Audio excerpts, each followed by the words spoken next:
हाँ, तो बच्चों आज हम लोग मूल कर्तव्य को देखते हैं और मूल कर्तव्य के जो एमसीक्यू हैं, ये काफ़ी महत्वपूर्ण हैं। इससे प्रश्न निश्चित रूप से बनता है और एक प्रतियोगी परीक्षा में नहीं, सब में, हर कॉम्पिटिटिव एग्ज़ाम में मूल कर्तव्य से एक प्रश्न निश्चित रूप से बनाता है और जो प्रश्न बनाता है, वो सारे के सारे मैं रिपीटेड दे चुका हूँ। आप लोग इसे अगर पढ़ते हैं, तो निश्चित जानिए कि आप लोगों के लिए काफ़ी उपयोगी सिद्ध होगा। आप लोगों से एक निवेदन है कि मेरी आवाज़ आज अच्छी नहीं जाएगी क्योंकि मुझे सर्दी जुकाम बुखार है। फिर भी मैं वीडियो आप लोगों को दे रहा हूँ। कारण ये है कि परीक्षाएँ जो हैं सब की सब नज़दीक आ गई हैं। क्वेश्चन नंबर पहला ये है कि भारतीय संविधान में जो मूल कर्तव्य को शामिल किया गया है, वो मूल कर्तव्य किस देश के संविधान से लिया गया है? प्रश्न की प्रकृति यही है। आप इस प्रश्न पे न जाइए, ये बस सीधे-सीधे जानिए कि मूल कर्तव्य किस देश के संविधान से भारत लिया है। तो इसमें विकल्प दिया हुआ है ए आयरलैंड, बी ब्रिटेन, सी ऑस्ट्रेलिया और डी पूर्व सोवियत संघ। तो ये चारों विकल्पों में अगर मैं देखूं तो इसका आंसर जो है सीधे-सीधे आपका जो आएगा वो पूर्व सोवियत संघ आएगा। लेकिन पूर्व सोवियत संघ जब आया है तो देख लेते हैं पूर्व सोवियत संघ आखिर है क्या? तो पूर्व सोवियत संघ सबसे पहले जो सोवियत संघ का मतलब क्या है? यानी सोवियत का अगर देखा जाए तो ये एक रूसी शब्द है जिसका अर्थ होता है परिषद हो, असेंबली हो या फिर सलाह हो या सद्भाव।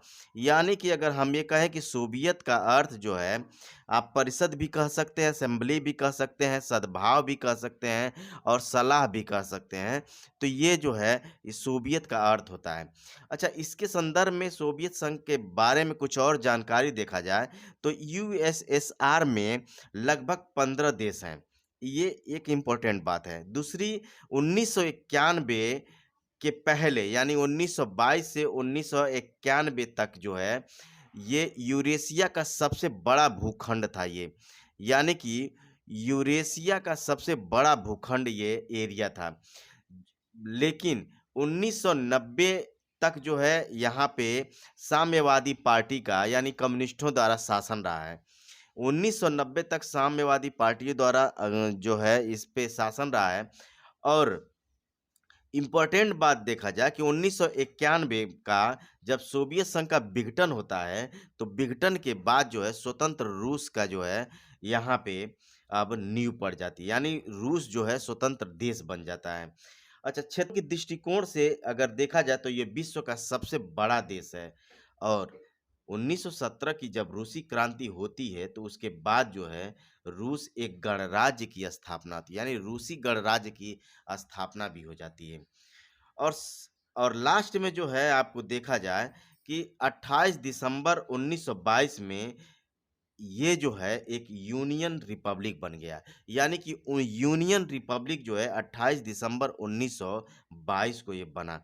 अच्छा, ये आधुनिक रूस का जो इतिहास देखा जाए तो ये पूर्वी स्लाव जाति जो थी, ये स्लाव जाति से शुरू हुआ है। अच्छा, स्लाव जाति जो आज पूर्वी यूरोप में बसती है, जो स्लाव जातियाँ थी ना वो पूर्वी यूरोप में बसती हैं सब। जिसका पुराना गढ़ जो कीव है, कीव जानते हैं कहाँ पे है? आज जो कीव है वो यूक्रेन देश है, यानी यूक्रेन में ये कीव है। अब इस समय यूक्रेन और रसिया के बीच जो युद्ध छिड़ा हुआ था या छिड़ा हुआ है, इस युद्ध में कीव का आप लोग नाम निश्चित रूप से सुने होंगे, जो थोड़ा भी अवेयर होंगे। तो आप जान लीजिए कि ये कीव जो है ना, ये यूक्रेन में है। ये तो रहा एक छोटा-सा ये सोवियत संघ के बारे में यानी सोवियत के बारे में एक छोटी-सी जानकारी रही। अच्छा, आगे चलते हैं और देखते हैं कि इसके और भी इम्पोर्टेंट क्या-क्या पॉइंट हैं। तो अब हम लोग सोवियत संघ को तो देख लिए, अब देख लेते हैं आयरलैंड के बारे में। आयरलैंड के बारे में थोड़ी जानकारी लेते हैं। तो आयरलैंड के बारे में देखा जाए कि यहाँ से क्या-क्या लिया गया है। तो यहाँ से जो सबसे इम्पोर्टेंट चीज़ लिया गया है, राष्ट्रपति के निर्वाचन मंडल की व्यवस्था ली गई है। यानी अगर आयरलैंड से देखा जाए तो राष्ट्रपति के निर्वाचन मंडल की व्यवस्था भी ली गई है। नीति निर्देशक तत्व भी लिया गया है। और राष्ट्रपति द्वारा जो राज्यसभा में 12 सदस्यों का जो मनोनयन होता है, वो भी ये आपका आयरलैंड से ही लिया गया है। ये तो रहा आयरलैंड के संदर्भ में कुछ जानकारियाँ। आइए ब्रिटेन को देखते हैं, ब्रिटेन से क्या-क्या लिया गया है। ब्रिटेन से क्या-क्या लिया गया है तो भारत ने ब्रिटेन से जो एडॉप्ट किया है वो पहला तो जान लीजिए संसदीय शासन प्रणाली लिया हुआ है। संसदीय शासन प्रणाली, दूसरा जो है इसके अगर देखा जाए तो एकल नागरिकता, तीसरा देखा जाए कानूनी निर्माण की प्रक्रिया, चौथा देखा जाए विधि का शासन भी है, पाँचवाँ देखा जाए मंत्रिमंडलीय प्रणाली भी है और न्यायालय के विशेषाधिकार जो हैं ये छठा ये भी लिया गया रूस से ब्रिटेन से ही। और सातवां देखा जाए संसदीय जो विशेषाधिकार है वो भी जो है ब्रिटेन से ही लिया गया है। जब संसदीय शासन प्रणाली ली गई है तो निश्चित जानिए कि संसदीय विशेषाधिकार भी वहीं से लिया गया होगा। और आठवां द्विसदनी जो व्यवस्था है वो भी जो है आपका ब्रिटेन से लिया गया है। तो ये है आपका महत्वपूर्ण ब्रिटेन के संदर्भ में। अच्छा, अब लास्ट जो बचता है ऑस्ट्रेलिया। ऑस्ट्रेलिया के विकल्प को भी देखते हैं कि इससे क्या-क्या लिया गया है। तो ऑस्ट्रेलिया से एक निश्चित जानिए बहुत बार बताता है कि जो प्रस्तावना की भाषा है ना, वो ऑस्ट्रेलिया से लिया गया है। और समवर्ती सूची है, ये भी इम्पोर्टेंट है, बहुत बार बना चुका है। समवर्ती सूची भी का जो प्रावधान है, ये भी ऑस्ट्रेलिया से लिया गया है। अच्छा, केंद्र एवं राज्य के बीच जो शक्तियों का विभाजन हुआ है, वो भी ऑस्ट्रेलिया से ही लिया गया है। और एक चीज़ और लिया गया है जो बहुत फेमस नहीं है, लेकिन इसको जानना चाहिए, वो ये है कि जो व्यापार, वाणिज्य और संसद के दोनों सदनों की जो संयुक्त बैठक होती है ना, वो भी ऑस्ट्रेलिया से ही लिया गया है। तो ये महत्वपूर्ण जो आपका प्रश्न रहा कि भारतीय संविधान में जो भी एडॉप्ट किए गए हैं मूल कर्तव्य में, वो मूल कर्तव्य की प्रणाली कहाँ से ली गई है? तो ये तो पूर्व सोवियत संघ से है। लेकिन आयरलैंड, ब्रिटेन और ऑस्ट्रेलिया से क्या-क्या एडॉप्ट किया गया है, वो मैं आप लोगों को दे दिया हूँ। निम्न में से कौन-सी एक समिति ने नागरिकों में मूल कर्तव्य को 1976 में सम्मिलित करने की अनुशंसा की थी? इसे देखिए कि ये कौन-सी समिति है जो मूल कर्तव्य को जो मूल कर्तव्य था जो उसे उसकी अनुशंसा किसने की थी? अब इस समिति में देखा जाए तो आपका आंसर सीधे-सीधे जो है ये आपका स्वर्ण सिंह समिति है। लेकिन स्वर्ण सिंह समिति को आंसर देने के बाद अब ये देखा जाए कि स्वर्ण सिंह समिति अ, है क्या? तो ये है सरदार स्वर्ण सिंह। आइए देखते हैं इम्पोर्टेंट पॉइंट कि जो ये समिति का गठन हुआ था जिस दौरान, उस दौरान जो है इंदिरा गांधी का शासनकाल चल रहा था। और महत्वपूर्ण बात, उस समय जो है आपातकाल की स्थिति चल रही थी। यानी कि आपातकाल का समय था और इंदिरा गांधी का शासनकाल था। अब भारतीय संविधान का जो है अध्ययन करने की जो ज़िम्मेदारी थी, वो जो है इंदिरा जी ने स्वर्ण सिंह को दे दी। अच्छा, स्वर्ण सिंह ने इसका अध्ययन करने के बाद अपनी संस्तुति पेश की और कर्तव्य के संदर्भ में एक महत्वपूर्ण जो है सुझाव दिए। अच्छा, इस समिति के सदस्यों को देखा जाए तो इस समिति में कुल मिलाकर 12 सदस्य थे। टोटल देखा जाए अंतुले रे पटेल गोखले और मोहम्मद गाडगिल, स्टीफेन और डीपी सिंह, दिनेश गोस्वामी, बसंत साठे और बीएन बनर्जी, ये टोटल जो है आपके ये 12 सदस्य थे। तो ये रहा है आपका स्वर्ण सिंह समिति के जो सदस्यों की संख्या जो थी वो और उनके नाम। और साथ ही साथ देखा जाए तो अब कोठारी समिति, बलवंत राय मेहता समिति और अशोक मेहता समिति, इन समितियों को देखा जाए तो इन समितियों की सबसे पहले कोठारी समिति को देखते हैं। कोठारी समिति 1964 की है। ये कोठारी समिति जो है ये 1964 की, हाँ, स्वर्ण सिंह समिति को मैं नहीं बताया था, ये 1976 की बात है। अच्छा, आइए कोठारी पे चलते हैं। ये 1964 में कोठारी समिति का आई थी। अच्छा, दौलत सिंह कोठारी ये पूरा इनका नाम था और इन्हीं की अध्यक्षता में कोठारी समिति का गठन किया गया था। इन्होंने जो महत्वपूर्ण कार्य किए हैं, स्कूली शिक्षा को नया आकार दिए। सब मिलाकर इन्होंने जो शिक्षा पे एक जो है व्यवस्था दी और उसमें एक नया आकार दिया और नई दिशा भी प्रदान की। इनका उद्देश्य भी यही था। और आगे देखा जाए कोठारी आयोग जो है ये 1964 से 66 तक रहा और इसे एक और नाम से भी जाना जाता है और उसका नाम राष्ट्रीय शिक्षा आयोग है। इसे राष्ट्रीय शिक्षा आयोग के भी नाम से जाना जाता है। और इसमें महत्वपूर्ण एक और पॉइंट है कि भारत का पहला शिक्षा आयोग ये था जो अपनी रिपोर्ट में सामाजिक बदलावों को ध्यान में रखते हुए ठोस कदम उठाने की का प्रयत्न किया और इसमें जो है कुल 23 संस्तुतियां भी किए थे। तो देखा जाए तो कोठारी आयोग शिक्षा के क्षेत्र में बहुत महत्वपूर्ण कदम उठाए हैं। आगे चलते हैं और देखते हैं कि कोठारी आयोग के बाद बलवंत राय मेहता को देखते हैं हम लोग। बलवंत राय मेहता इसमें 3 नाम हैं, बलवंत, राय और मेहता। तो बलवंत राय मेहता 3 है, तो इन्होंने जो है त्रिस्तरीय आपको ये योजना अपनी दी थी। यानी पंचायती राज व्यवस्था में इन्होंने त्रिस्तरीय अपनी प्रणाली प्रस्तुत की थी। आइए देखते हैं बलवंत राय मेहता से इम्पोर्टेंट पहलू। सबसे इम्पोर्टेंट बात कि ये 1957 में ये बलवंत राय मेहता समिति का गठन था और राष्ट्रीय विकास परिषद द्वारा जो है बलवंत राय मेहता का गठन किया गया था। यानी कि राष्ट्रीय विकास परिषद के द्वारा जो है ये गठित हुआ था। और इसके महत्वपूर्ण पहलुओं को ध्यान में रखा जाए। एक महत्वपूर्ण पहलू इसका ये भी है कि इसने भारत में त्रिस्तरीय पंचायती राज व्यवस्था की सिफारिश की। जैसा कि मैं बताया है आपको कि ये इसमें 3 नाम है, बलवंत राय मेहता। उसी तरह से जब अशोक मेहता को मैं बताऊंगा तो इसमें 2 नाम है, अशोक मेहता, तो इसमें ये द्विस्तरीय दिए थे। इसे आप लोग निश्चित रूप से याद कर लीजिएगा कि द्विस्तरीय इन्होंने पंचायती राज व्यवस्था की बात की थी अशोक ने और बलवंत ने त्रिस्तरीय बात की थी। ये महत्वपूर्ण है, प्रश्न इससे बनते ही बनते हैं। आइए और भी देखा जाए तो इसके ये एक ऐसा स्वतंत्रता सेनानी थे।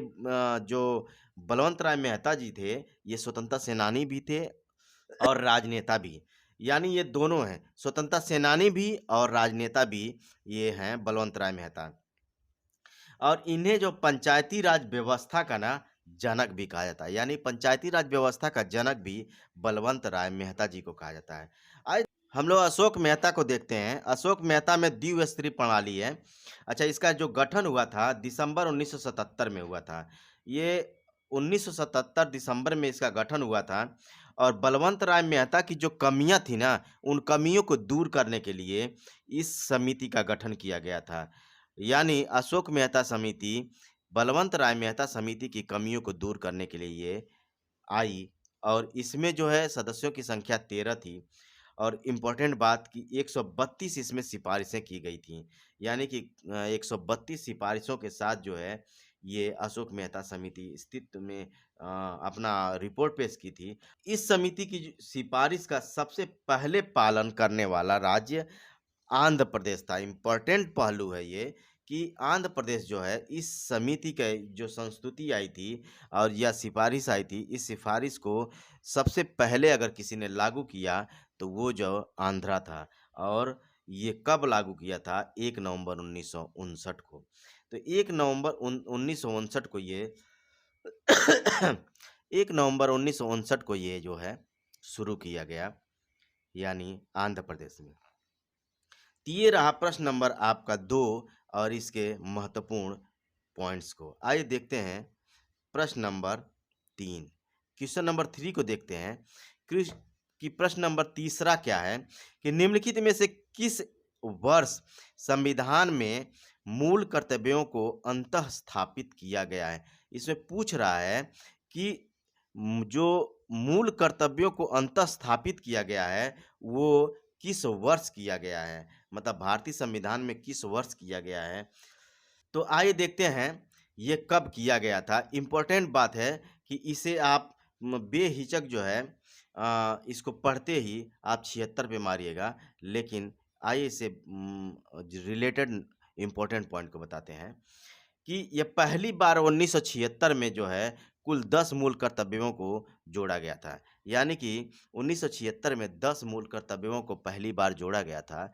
उसके बाद जो है 2002 में 86वें संविधान संशोधन के द्वारा जो है ये इसमें एक और मूल कर्तव्य को जोड़ा गया और वो मूल कर्तव्य क्या था कि उस मूल कर्तव्य का जो उद्देश्य था कि 6 से 14 वर्ष के बच्चों को जो शिक्षा है, उसे जो है अनिवार्य कर दिया जाना और साथ ही साथ निःशुल्क किया जाना।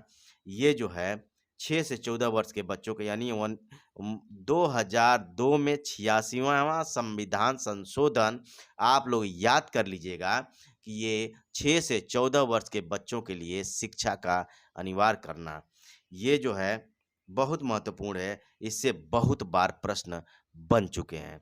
तो आप लोग ध्यान दीजिएगा कि ये जो है इम्पोर्टेंट है। भाग 4 51 क में ये वर्णित है। आइए अब देखते हैं क्वेश्चन नंबर 4। क्वेश्चन नंबर 4 को देखते हैं कि क्वेश्चन नंबर 4 क्या कहता है। मौलिक कर्तव्यों को निर्धारित किया गया है किस संविधान संशोधन द्वारा? किस संविधान संशोधन द्वारा मौलिक कर्तव्य को निर्धारित किया गया है? तो ये है 42वां संविधान संशोधन 1976 में इसे निर्धारित किया गया। अब जो 42वां संविधान संशोधन 1976 में इसे निर्धारित किया गया, इसके महत्वपूर्ण पहलू को देखा जाए तो इसका महत्वपूर्ण पहलू ये है कि ये जो है इंदिरा गांधी के शासनकाल के दौरान ये जो अधिनियमित किया गया था, एक पहली पॉइंट है, इम्पोर्टेंट पॉइंट है। दूसरा जो है ये सर्वाधिक विवादास्पद रहा है। ये जो रहा है 42वां संविधान संशोधन सर्वाधिक विवादास्पद रहा है, यानी इसे जो है मिनी संविधान भी कहा जाता है। इसमें इतने संशोधन कर दिए गए हैं कि इसे मिनी संविधान की संज्ञा दी गई है।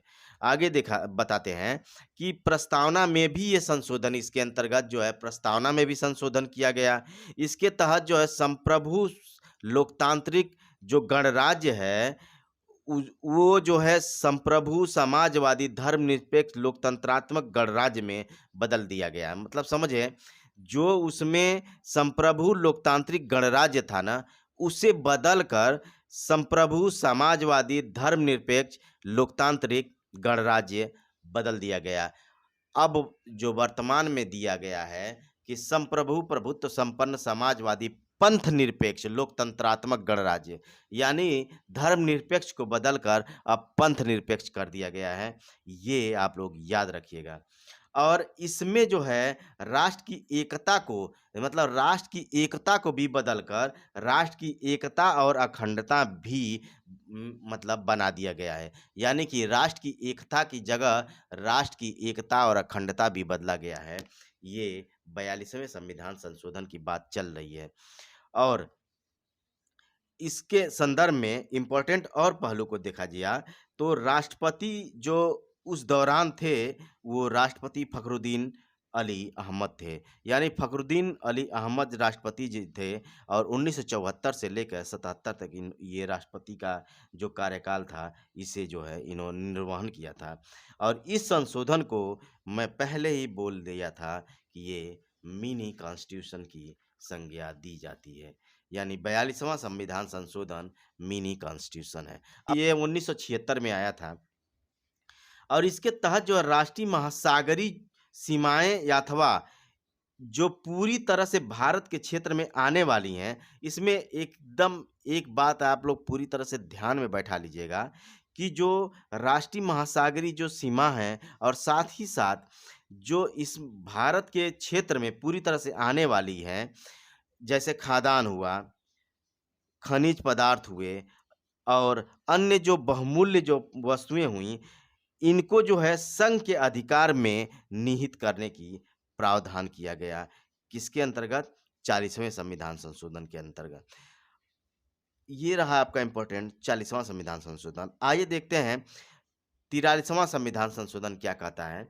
43वां संविधान संशोधन, सबसे इम्पोर्टेंट बात कि 43वां संविधान संशोधन ये 1997 में ये अस्तित्व में आया। यानी कि जो किया गया 43वां संविधान संशोधन 1993 में किया गया, 1997 में 43वां संविधान संशोधन किया गया और इसकी जो महत्वपूर्ण बात है, न्यायिक समीक्षा तथा जो रिट जारी करने वाली जो बातें हैं, वो हाई कोर्ट और सुप्रीम कोर्ट इन दोनों के न्यायिक जो क्षेत्राधिकार को पुनः स्थापित करने की बात किया गया है। यानी कि 43वां संविधान संशोधन के अंतर्गत जो है, जो सुप्रीम कोर्ट है और हाई कोर्ट, इनके जो न्यायिक क्षेत्राधिकार हैं, उन्हें जो है पुनः स्थापित करने की बात की गई।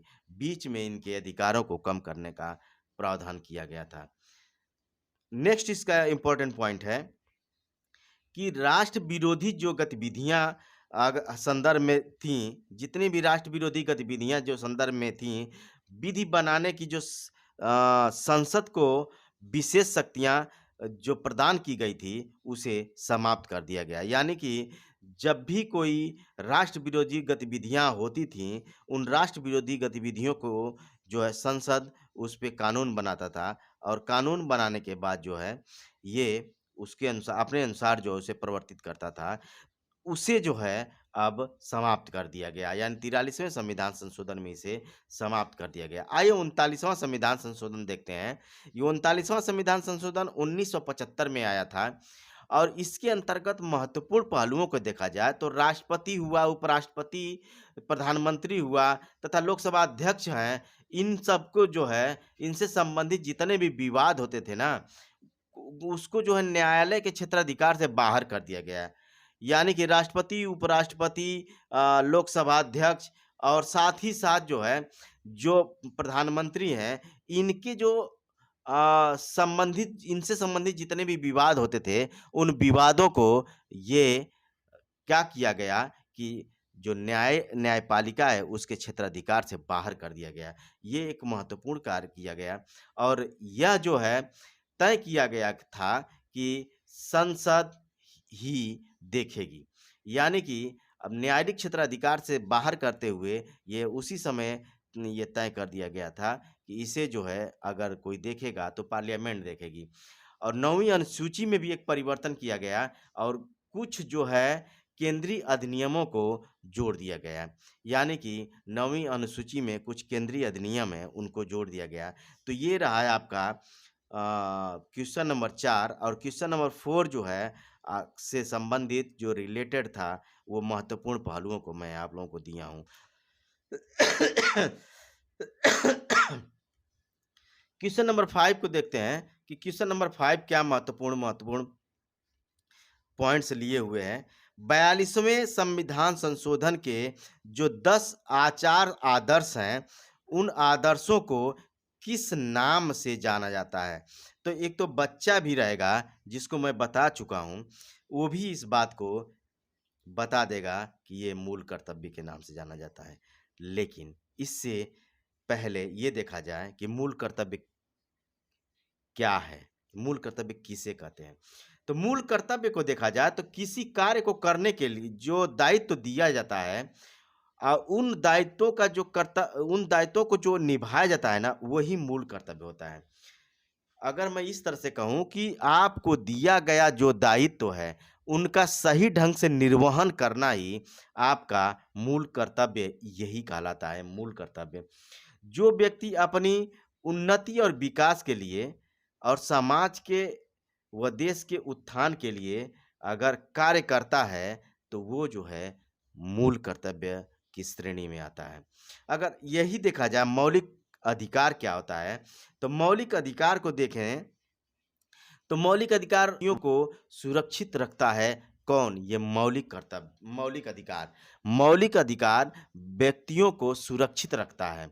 और दूसरा इम्पोर्टेंट जो बात है कि अल्पसंख्यक समुदायों को जो भेदभाव होता है या राज्य की कार्यवाही हुई या पक्षपात से जो पीड़ित होते हैं, उससे जो है सुरक्षित करता है। यानी मौलिक अधिकार जो है ऐसे प्रावधान लिए हुए हैं जो भेदभाव को भी, राज्य के संदर्भ में जो कार्यवाही होती है वो भी, और जो जो पक्षपात होता है वो भी, और ये सारे जो हैं इनसे जो है ये सुरक्षा प्रदान करता है। ये मौलिक अधिकार है। अच्छा, अगर इसी संदर्भ में देखा जाए पंचायती राज का सिद्धांत क्या है? पंचायती राज के सिद्धांत को देखा जाए तो ये है कि सत्ता का जहाँ विकेंद्रीकरण हो ना वो पंचायती राज है। पंचायती राज का सिद्धांत भी इसे मान लीजिए। सत्ता का विकेंद्रीकरण ही पंचायती राज का सिद्धांत है। इसमें एक और इम्पोर्टेंट पॉइंट अगर हम आपको बताएँ कि निर्णय लेने की जो प्रक्रिया है या निर्णय लिया जाता है जो निर्णय लेने की जो क्षमता है या निर्णय लेने का जो कार्यक्रम है, वो आम जनता के लोगों की भागीदारी के अनुसार, प्रत्यक्षता भागीदारी के अनुसार ये होता है। तो ये पंचायती राज व्यवस्था का जो सिद्धांत है, पूरी तरह से ये जनता पे निर्भर है और ये जो शक्तियों का है विकेंद्रीकरण करना। आइए देखते हैं नेक्स्ट और लास्ट बचता है नीति निर्देशक सिद्धांत। तो नीति निर्देशक सिद्धांत को अगर जानना है तो सीधे-सीधे जानिए कि जनता के कल्याण को प्रोत्साहित करने वाली जो सामाजिक व्यवस्था का निर्माण होता है, वही जो है नीति का निर्देशक तत्व होता है। अगर आप लोग समझ नहीं पाए हैं तो सीधे-सीधे समझिए कि जो जनता के कल्याण के लिए जो भी प्रोत्साहित किया जाता है, उस प्रोत्साहित करने वाली सामाजिक जो व्यवस्था है ना जो उसका निर्माण करता है, वही जो है नीति निर्देशक तत्व कहलाता है।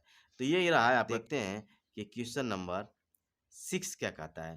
क्वेश्चन नंबर 6 को देखा जाए तो ये कह रहा है कि 1976 में 42वें संविधान संशोधन द्वारा संविधान में जो नागरिकों के लिए कितने मौलिक कर्तव्य निश्चित किए गए हैं? अच्छा, आप लोग को ये क्वेश्चन रिपीटेड है।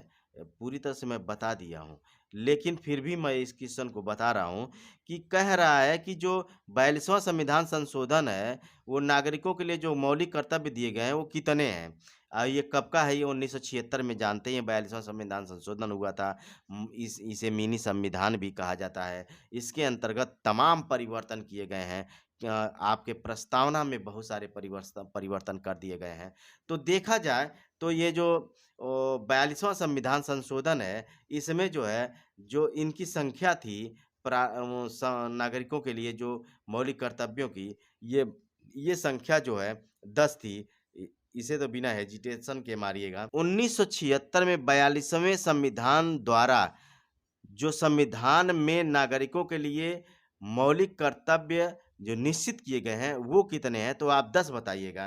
86वें संविधान संशोधन में ये 2002 का मैटर है कि 2002 में 86वें संविधान संशोधन के अंतर्गत जो है एक और मौलिक कर्तव्य जोड़ा गया। उसके बाद जो है 11 मौलिक कर्तव्य हो गए और इसके अंतर्गत ये किया गया कि जो माता-पिता या संरक्षक द्वारा 6 से 14 वर्ष के बच्चों को प्राथमिक शिक्षा प्रदान किया जाना चाहिए। यानी कि 11वां संविधान 11वां जो मूल कर्तव्य है, वो ये कहता है जो 86वां संविधान संशोधन के अंतर्गत जोड़ा गया था, वो ये कहता है कि माता-पिता जो हैं या संरक्षक अपने बच्चों को 6 से लेके 14 वर्ष के उम्र तक बच्चों को शिक्षा के लिए, प्राथमिक शिक्षा के लिए अनिवार्य करें। पूरी तरह से इसे जो है अपना कर्तव्य समझें।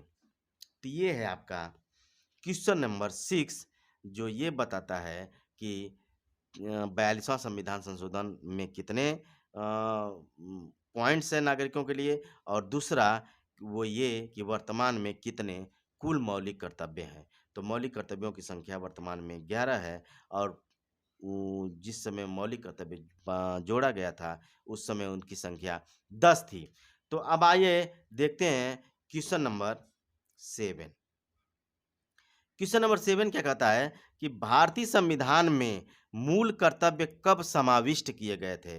अच्छा, ये प्रश्न कितना रिपीटेड है, लेकिन फिर भी मैं दे रहा हूँ कि प्रश्न ये सब बने हुए हैं कि आपको बता दिया हूँ कि 1976 में 42वें संविधान संशोधन द्वारा जो है स्वर्ण सिंह समिति के माध्यम से ये जो है आपको जोड़ा गया था।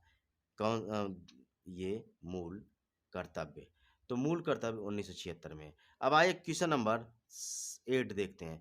क्वेश्चन नंबर 8 क्या कहता है?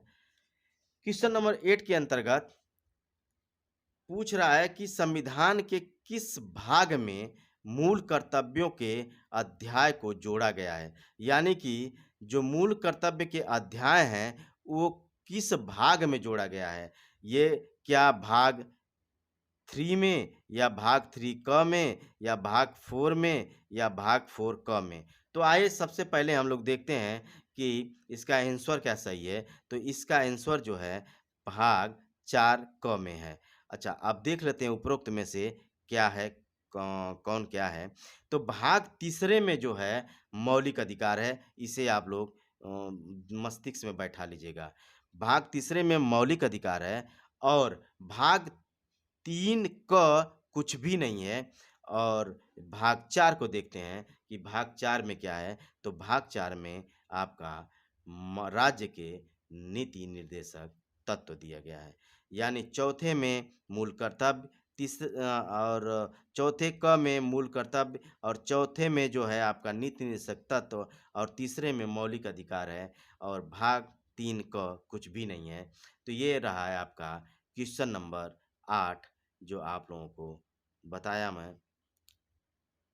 और देखते हैं क्वेश्चन नंबर 9।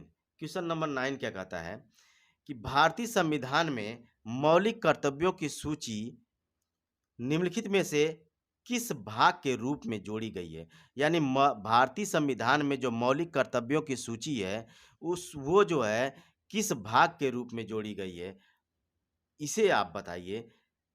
क्या भाग 4, क्या भाग 5 या 2 या 3? तो आइए देखते हैं। सबसे पहले जो है भाग 4 को देखते हैं। तो इसका आंसर देख लेते हैं। इसका आंसर भाग आपका जो है ये 4 है। और उसके बाद अब देखते हैं कि क्या-क्या, कौन-कौन है। तो भाग 4 में आपका मूल कर्तव्य जैसा कि मैं बता चुका हूँ। भाग 5 में आपका जो संघ की कार्यपालिका है ये दिया गया है। भाग 2 में क्या दिया गया है? भाग 2 में नागरिकता है और भाग 3 में मौलिक अधिकार है, जो आपको बता चुका हूँ। देखते हैं, फिर से देख लेते हैं। भाग 4 में मूल कर्तव्य, भाग 5 में संघ की कार्यपालिका, भाग 2 में नागरिकता और भाग 3 में आपका मौलिक अधिकार दिया गया है। ये रहा क्वेश्चन नंबर 9। और आप आगे चलते हैं, देखते हैं क्वेश्चन नंबर 10 क्या कहता है। क्वेश्चन नंबर 10वां क्या कहता है? क्वेश्चन नंबर 10 ये कहता है कि भारत के संविधान के किस अनुच्छेद में मौलिक कर्तव्य की चर्चा की गई है? यानी कि किस अनुच्छेद में मौलिक कर्तव्य की जो चर्चा है वो की गई है? क्या अनुच्छेद 51 ए में या फिर 50 ए में या फिर 49 ए में या फिर 52 ए में? तो आइए देखते हैं इसका आंसर क्या होगा। तो इसका आंसर है 51 ए में। 51 ए में जो है मौलिक कर्तव्य को जोड़ा गया है। आइए देखते हैं क्या-क्या इम्पोर्टेंट है। 50 क्या है? 50 ए कुछ भी नहीं है। आपका यहाँ अनुच्छेद 50 को देख लेते हैं। तो अनुच्छेद 50 में दिया गया है कि राज्य की जो लोक सेवाओं में न्यायपालिका को कार्यपालिका से जो पृथक करने के लिए राज्य को कदम उठाएगा, राज्य अपना कदम उठाएगा, ये जो है आपका आर्टिकल 50 कहता है। और नेक्स्ट जो 49 को देखा जाए, 49 ए नहीं है, 49 क्या है? तो 49, तो 49 ये कहता है आर्टिकल 49 कि राष्ट्रीय महत्व वाले जो ऐतिहासिक स्मारक हैं या वस्तु, स्थान या फिर जो संरक्षण किए गए जो तत्व हैं, या यूँ कह लीजिए कि जो महत्वपूर्ण जो हैं ऐतिहासिक तत्व हैं या ऐतिहासिक स्मारकें हैं, या फिर या यूनेस्को द्वारा उन्हें जो है एक स्पेशल स्थान दे दिया गया है। तो वो जो हैं वास्तव में क्या हैं? तो वो जो हैं ये 49 के अंतर्गत, अनुच्छेद 49 के अंतर्गत आते हैं। यानी कि 49 के अंतर्गत आप सीधे-सीधे जो राष्ट्र के महत्व की चीज़ें हैं, वही आती हैं। तथा राज्य की जो है ये बाध्यता भी होती है कि इसका पूरी तरह से पालन करे, आर्टिकल 49 का। आइए देखते हैं डी, आर्टिकल 52 ए। तो 52 ए कुछ नहीं है। आर्टिकल 52 क्या कहता है? तो आर्टिकल 52 सीधे-सीधे आपका कहता है कि भारत का राष्ट्रपति यानी कि इसके तहत जो है भारत का एक राष्ट्रपति होगा और भारत के राष्ट्रपति के बाद जो है इसके सारे कार्यकलापों, सारे क्रियाओं को सारे इसके बाद सारे अनुच्छेदों को ये दिया गया है।